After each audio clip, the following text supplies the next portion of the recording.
जय गुरुदेव।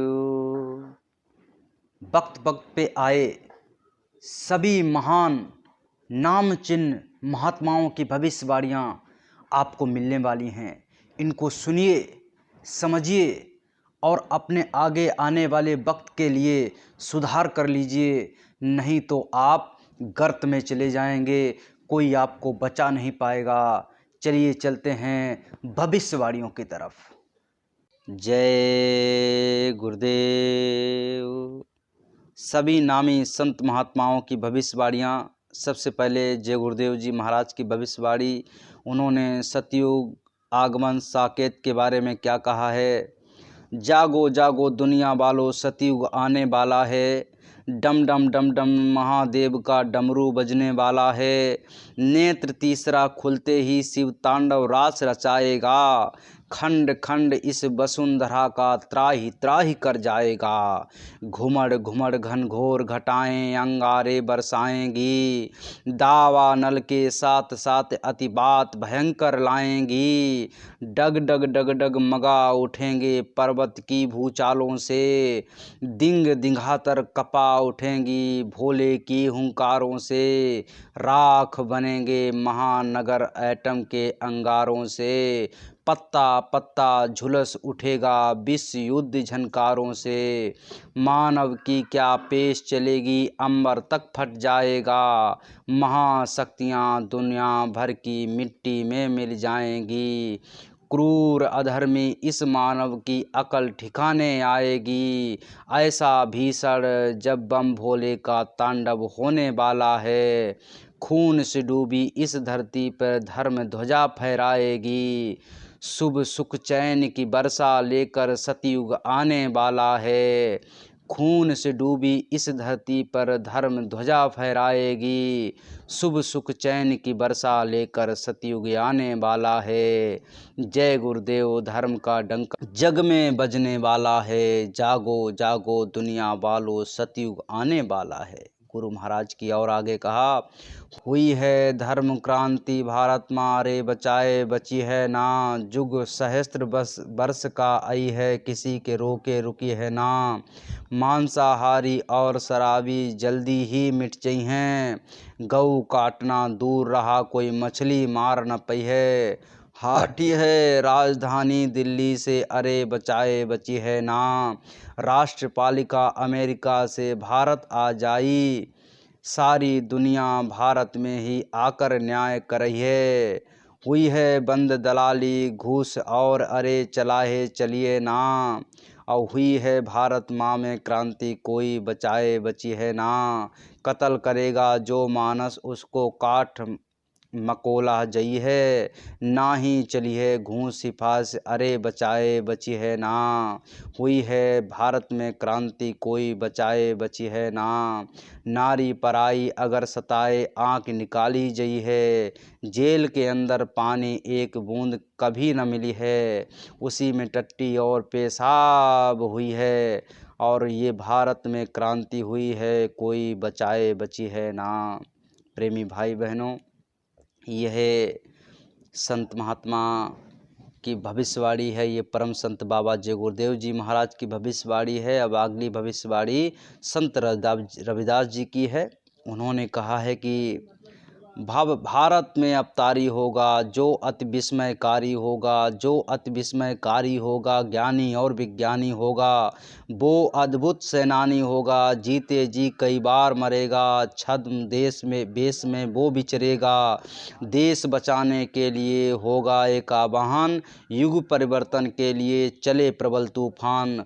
तीनों ओर से होगा हमला, देश के अंदर द्रोही घपला। सभी तरफ कोहराम मचेगा, कैसे हिंदुस्तान बचेगा। नेता मंत्री और अधिकारी जान बचाना होगा भारी। छोड़ सभी मैदान भगेंगे, अपने अपने घर दुबकेंगे। जिन जिन भारत माँ सताई, जिसने इसकी करी लुटाई। ढूंढ ढूंढ कर बदला लेगा, सब हिसाब चुकता कर देगा। चीन अरब की धूरी बनेगी, बिन ध्वंसक ताकत उभरेगी। सभी तरफ संगीन लड़ाई, घाटे में होंगे हिसाई। इटली में कोहराम मचेगा, लंदन सागर में डूबेगा। युद्ध तीसरा प्रलयंकारी, जो होगा भारी संहारी। भारत होगा विश्व विजेता, भारत होगा विश्व का नेता। दुनिया का कार्यालय होगा, भारत में न्यायालय होगा। तब सतयुग दर्शन आएगा, संत राज सुख वर्ष आएगा। सहस्त्र वर्ष तक सतयुग लागे, विश्व गुरु बन भारत जागे। यानी ये जो है भारत विश्व गुरु बन जाएगा। अब परम संत साहब कबीर जी की भविष्यवाणियाँ इस तरीके से हैं। कबीर साहब की भविष्यवाणियाँ मुख्य रूप से कलयुग के अंत, सत्य की वापसी और आध्यात्मिक उत्थान के बारे में हैं, जिसमें उन्होंने बताया कि 5505 वर्ष बीतने पर पाखंड खत्म होगा और सतयुग जैसा माहौल लौटेगा, जिसमें परमेश्वर की कृपा से सत्य ज्ञान और भक्ति का बोलबाला होगा। और संत रामपाल जी महाराज जैसे वंशज आकर कबीर साहब के सच्चे मार्ग का प्रदर्शन करेंगे, जो रोटी, कपड़ा, शिक्षा और मकान जैसी बुनियादी ज़रूरतों के साथ मोक्ष का मार्गदर्शन दिखाएंगे। कबीर दास जी की सबसे पहली भविष्यवाणी है कलयुग का अंतः। कबीर साहब ने भविष्यवाणी की थी कि जब कलयुग के 5505 पूरे हो जाएंगे, तब उनके वचन सत्य होंगे और सत्य की जीत होगी। नंबर 2, सत्य और सतयुग की वापसी। इस समय के बाद झूठा, पाखंड और अधर्म का अंत होगा और सतयुग जैसा वातावरण बनेगा, जहां आत्माएं शुद्ध होंगी और सत्य ज्ञान फैलेगा। नंबर 3, परमात्मा की कृपा। यह सब परमात्मा कबीर साहब की कृपा से होगा, जिससे मन सजीव होंगे और असंभव लगने वाले वो कार्य जो है सब सहज हो जाएंगे। नंबर 4, वर्तमान अवतार। भारत में संत रामपाल जी को कबीर साहब का वंशज जो वर्तमान अवतार माना जाता है, जो कबीर साहब के बताए गए मार्ग दर्शन यानी सच्चे ज्ञान और मोक्ष का प्रकाश कर रहे हैं। नंबर 5, गरीबों के लिए रोटी, कपड़ा, शिक्षा और मकान हर गरीब को देगा।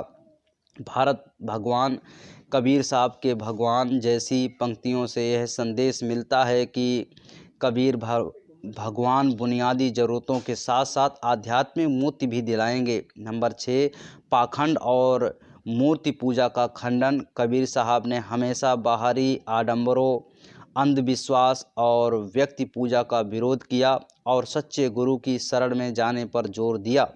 संक्षेप में कबीर साहब की भविष्यवाणियाँ आध्यात्मिक जागृति और बुराइयों के अंत और एक बेहतर सतयुग समाज की स्थापना करने के लिए अति उत्तम हैं, जो सच्चे ज्ञान और ईश्वर की भक्ति से संभव होगा। आगे संत प्रेमानंद जी महाराज, जो इस समय भारत के बहुत जाने माने संत हैं, उन्होंने बहुत सारी भविष्यवाणियाँ की, बहुत सारे ज्ञान और संदेश लोगों को सुनाए, जिससे लोगों के जीवन में बहुत बड़ा परिवर्तन हुआ। लोग अपने अपने जीवन में उनके बातों को सुन कर के आज बड़े बड़े सेलिब्रिटी, बड़े बड़े लोग उनके जीवन में आते हैं और बड़ी बड़ी कहानियाँ उनके जीवन में सुनाई जाती हैं। उसमें से संत प्रेमानंद जी महाराज भविष्यवाणियों से ज़्यादा आध्यात्मिक उपदेशों और सत्संग के लिए जाने जाते हैं, जहां वे राधा कृष्ण के नाम जप, पिछले जन्मों के कर्मों और इस जीवन में आध्यात्मिक उन्नति पर जोर देते हैं, जिसमें वे कहते हैं नाम जप से पाप मिटते हैं और परम सुख मिलता है, ना कि किसी खास भविष्य की घटनाएं बताने पर। हालांकि उनके कुछ प्रवचनों को भविष्यवाणियों जैसा समझा गया, जैसे मृत्यु या संकट के बारे में उनका मुख्य जोर नाम जप और भक्ति से वर्तमान जीवन को सुधारने पर है। उनके प्रवचनों के मुख्य बिंदु, की पॉइंट ऑफ हिट्स डिस्कशन, नाम जप यानी नेम चैंटिंग। वे राधा कृष्ण का नाम जपने पर बहुत जोर देते हैं, जिसमें सभी पाप यानी 100 जन्मों के भी भस्म हो जाते हैं और व्यक्ति गोलोक धाम को प्राप्त करता है। कर्मों का फल, फ्रूट्स ऑफ एक्शंस। वे सिखाते हैं कि पिछले जन्मों के कर्मों का फल मिलता है, लेकिन नाम जप और अच्छे कर्मों से उसे मिटाया जा सकता है और इस जन्म के दुख और सुख को बदला जा सकता है। वे कहते हैं कि हर दिन नया जन्म है, यानी आपका हर दिन एक नया जन्म है, उसे नया जन्म के रूप में देखना चाहिए। आज से ही आध्यात्मिक जीवन जीने का निश्चय करें और उस निश्चय पर अडिग रहें। भय से मुक्ति यानी फ्रीडम ऑफ फियर। नाम जप करने वाले को कोई भय नहीं छू सकता, क्योंकि भगवान स्वयं भयंकरों के भयंकर हैं, यानी वो डर पे आपको जो है विजय प्राप्त हो जाएगी। नाम जप करने वाले ही रक्षा करते हैं, यानी आप जो है अगर नाम जप करते हो तो आपकी रक्षा हो जाएगी। वर्तमान का महत्व। वे कहते हैं कि स्वस्थ और समर्थ होने का समय है। हर स्थिति में भगवान का स्मरण करते हुए जीवन जियो, यानी कि उनकी भविष्यवाणियां हैं। वो क्या कहती हैं, सोशल मीडिया पर उनकी बातें जैसे कि अपनी मृत्यु या संकट के बारे में वायरल हुई हैं, लेकिन वे आध्यात्मिक उन्नति के संदर्भ में कही गई बातें हैं, यानी आध्यात्मिक से ही संबंधित उन्होंने सारी बातें कही हैं। उनका मूल उद्देश्य लोगों को भविष्य की घटनाओं के बारे में डराना नहीं, बल्कि उन्हें नाम जप और भक्ति के माध्यम से वर्तमान और भविष्य को बेहतर बनाने के लिए प्रेरित करना है। संक्षेप में ब्रह्मानंद जी महाराज किसी भविष्यवाणी करने वाले संत से ज़्यादा नाम जप और भक्ति के माध्यम से जीवन बदलने वाले संत हैं, जिनकी बातें श्रद्धालु अपने जीवन में उतारते हैं। इसी प्रकार से हमको और आपको भी संत और महात्माओं की बातों को अपने जीवन में उतारना है। जब हम अपने जीवन में संत और महात्माओं की बातों को उतारेंगे तो हमारा जीवन वास्तविक रूप में धन्य हो जाएगा और अपने जीवन में उस परमपिता परमात्मा को प्राप्त करेगा। यही संत और महात्माओं का संदेश है। भविष्य को लेकर के सभी संत महात्माओं ने कहा है कि अपने अपने जीवन में जो बचा हुआ समय है उसे सही रूप से बिताना शुरू कर दीजिए, नहीं तो आगे आने वाला जो जीवन है बहुत ही कष्टदायी होगा और उस कष्ट से निपटने के लिए आज आपको मेहनत करनी पड़ेगी। आज आपने अगर मेहनत की तो आगे आने वाला जो समय है वो आपका सुधर जाएगा और आप एक बेहतर जीवन जिएंगे। बोलिए जय गुरुदेव। सभी प्रेमी भाई बहन, अगर वीडियो अच्छा लगा हो, संत महात्माओं की भविष्यवाणियाँ अच्छी लगी हों तो चैनल को सब्सक्राइब करके वीडियो को लाइक कर दीजिए और चैनल में जय गुरुदेव नाम प्रभु का भर दीजिए, लिख दीजिए। जय गुरुदेव।